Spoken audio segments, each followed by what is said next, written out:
Are you unable to afford the high cost of competitive Magic? Does the constant rotation of Standard put too much of a strain on your wallet? Who are you and how did you get in my office? Are you just one Modern banning away from bankruptcy? There's not even a door over there. And where's that music coming from? Are you stuck in a dead-end job, living paycheck to paycheck, forever afraid that Safeway will raise the price of ramen noodles? Yes, please! What do I do? My degree is in English literature. I have no useful skills whatsoever. I'm too old to retrain and they've already shut off my water. No, the answer is not Legacy. I didn't say anything about Legacy, but now that you mention it, buying into Legacy makes a lot of sense. The cheapest, most affordable way to play Magic is unquestionably to get into Vintage, and I'm here to show you why. Wait, what? Today, I've brought my budget Vintage deck to show you all how to craft a powerful deck in a format that never rotates, all for about the price of a Ford Focus.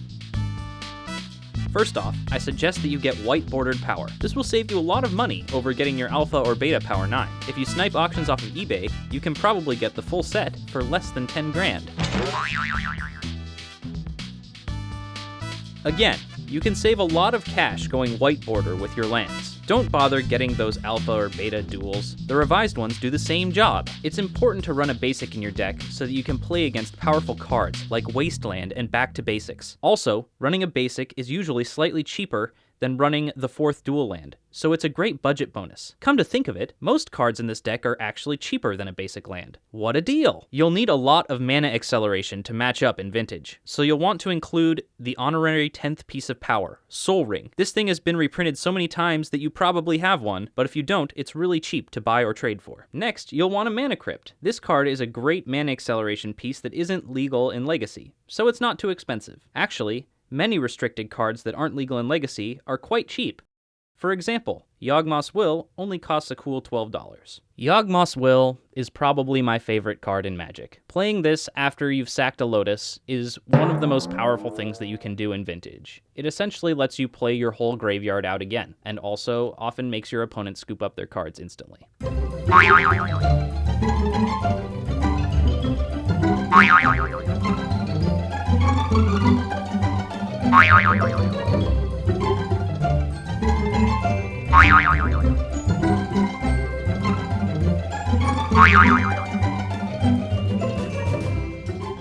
It's important to get a bunch of tutors so that you can go find your stupidly broken cards. To this end, we've got Merchant Scroll, Mystical Tutor, Vampiric Tutor, Demonic Tutor, and Imperial Seal. Speaking of Imperial Seal, you can get certain Vintage cards in foreign languages to really skimp on the price. Imperial Seal in English costs close to $1,000, but this Japanese one costs significantly less. Similarly, Italian Mana Drains will only run you a cool $150 instead of the regular $200. Mana Drain is just one part of your counter magic suite. You'll also want to run a playset of Forces, as well as some Mental Missteps, and in the sideboard, a Flusterstorm. Now for the win conditions. The main goal in Vintage is to have fun. The secondary goal in Vintage is to make sure that your opponent doesn't get to have any fun. Jace the Mind Sculptor is a great way to make your opponent scoop up their cards and walk away in a huff. Similarly, taking infinite turns with Time Vault and Voltaic Key, or Tezzeret, will anger your opponent to no end, and as a side bonus, usually wins you the game.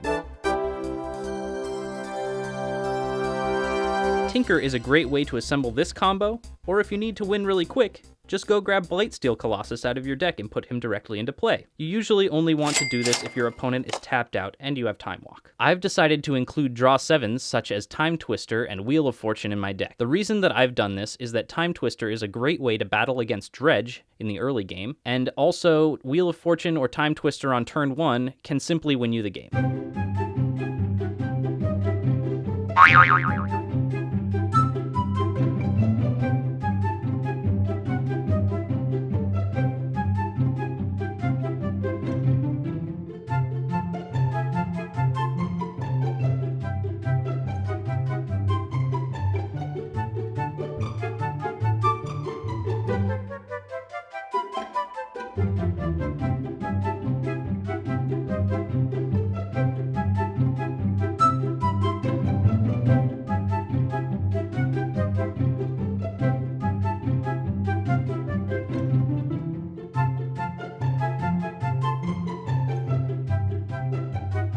The sideboard needs to plan for 2 main decks. The first one is Dredge. Dredge is omnipresent in Vintage. It is a deck that you will have to play against if you play Vintage, and it's important to be well prepared. The other deck that you want to be well prepared for is Shops. This artifact-based deck can cause you a lot of problems very early by making you unable to cast any spells, so we want to pack a lot of artifact destruction in the sideboard.